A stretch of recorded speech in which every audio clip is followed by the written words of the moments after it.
Hello students, in this class we will see our next concept, that is, if your f of x is equal to sin ax, then how to find the particular integral. So one case, we have seen one case when your f of x is equal to e to the power of x. Okay, then how to find the see, as I said, complementary function is common for all, only the difference is the particular integral is depend on the value of f of x. So in this case also we have proved one theorem. Similarly, in this case also we have to prove one theorem, because they can ask any theorem for 5 marks from this all the cases. Okay, so we are having our next theorem is, with usual notation, prove that 1 upon f of d square sin x is equal to 1 upon f of minus a square sin x, where f of minus a square is not equal to 0. Same cases. So again we will use here same method. See, when your f of x is e to the power of x, we start with differentiating this f of x. Means successive differentiation. We are finding successive differentiation. Similarly here, f of x is what? Sin x. So again find the successive differentiation. What we will get? D of sin x. D means differentiation. So sin x. What is the differentiation of sin x? We will get a into cos x. This is the differentiation. Sin x differentiation is a into cos x.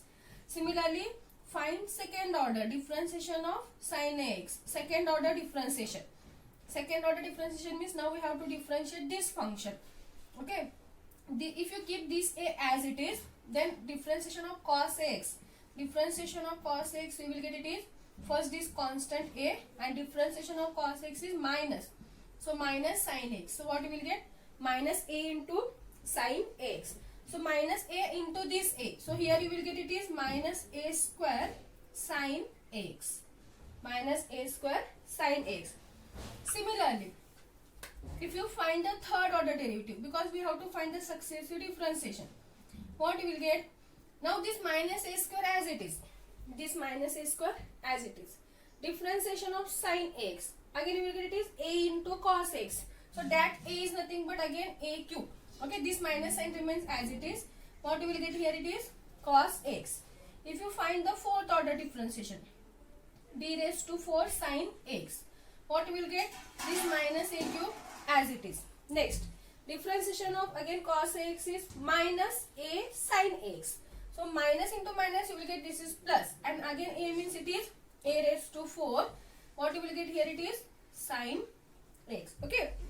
Now I will write this a raised to 4 is nothing but minus a square whole square. Because if you take minus a square whole square, see, if your power is even, then you will get always the square term is positive. So here we are having square. So minus a square whole square, you will get it is a raised to 4 and this sin x. So I will write this minus a raised to 4 is nothing but minus a square whole square sin x. And that is nothing but d raised to 4 sin x. And d raised to 4 can be written as d square whole square sin x. D raised to 4 can be written as d square whole square sin x. That is nothing but d raised to 4. Okay. Similarly, we can write our next derivative is d square whole cube. That is nothing but d raised to 6. Okay. We will take the derivative of even power only. If you compare this first, what you are getting here? Minus a square sin x. If you compare d raised to 4, what you will, okay, compare this equation too. What you will get here? D square whole square is minus a square whole square. Similarly, if you find the sixth derivative, because only even derivative we are taking, see, second order, fourth order, next is sixth order. So sixth order derivative of this you will get, if you continue this process, you will get this is nothing but minus a square whole cube sin x. If you want to find, you can check this derivative. Definitely you will get minus a square whole cube sin x. Okay. So if you continue this, you will get d square raised to n sin x derivative is minus a square. Same, using this process you will get minus a square raised to n again sin x. Sin x. Okay. Call this as 3 and this as 4. Okay, only check the even order derivative. This is the second order. This is the fourth order. This is the sixth order. Similarly, you will get this is the 2nth order. 2 raised to n, that is d2n. Sin x is minus a square whole raised to n sin x. Okay. Now if you compare this all equation 1, 2, 3, 4, we will write this is the d square is equation is nothing but f of d square. Okay. In terms of the function, we can write f of d square, this sin x as it is.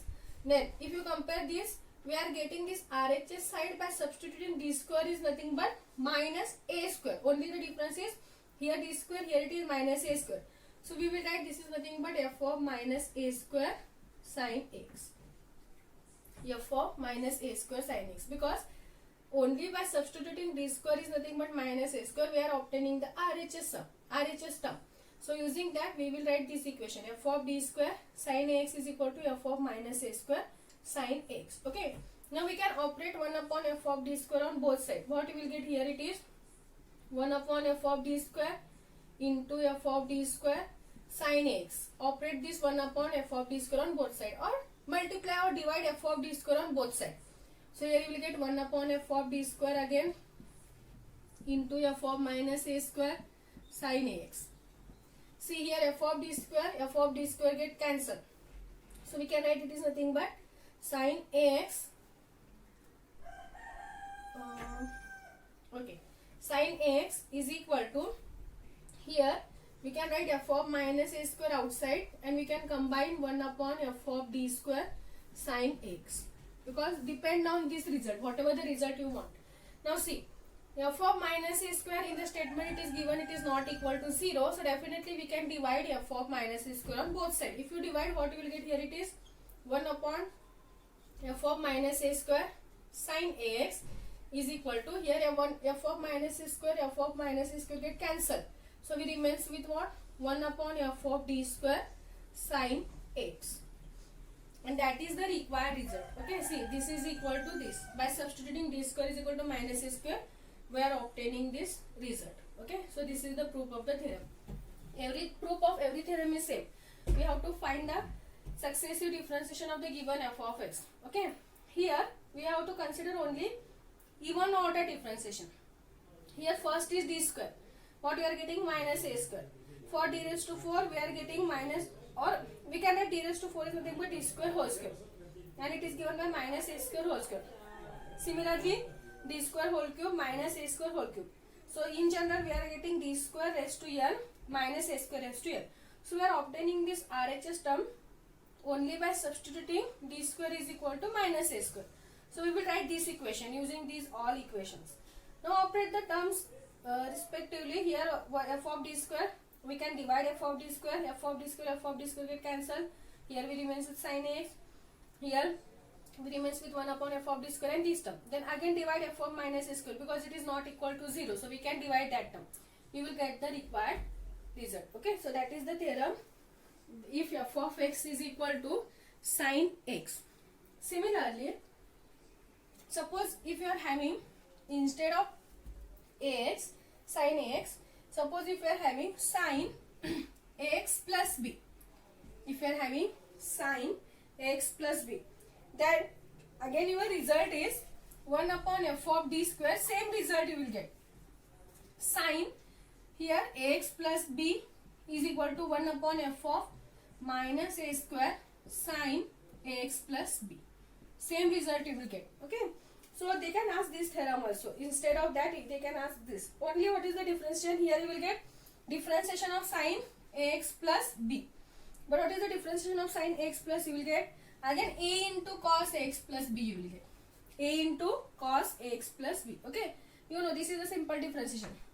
Differentiation of sin is cos x plus b. If you differentiate in a differentiation, then ax plus b. B is constant. Differentiation of b you will get 0. And ax, differentiation of x is 1. So you will remain with a. So that the constant term a.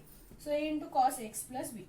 Similarly, if you find d square, second order differentiation, you will get minus a square sin x plus b.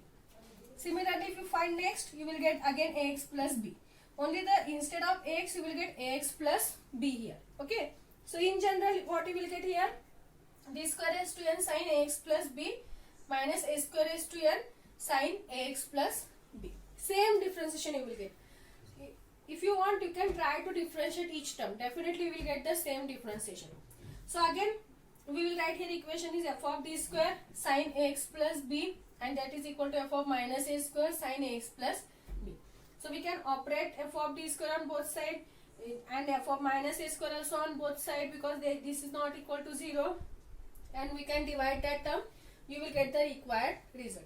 So both theorem are same, only instead of sin ax we are having sin ax plus b. So wherever you are having ax, only we have to substitute ax plus b there.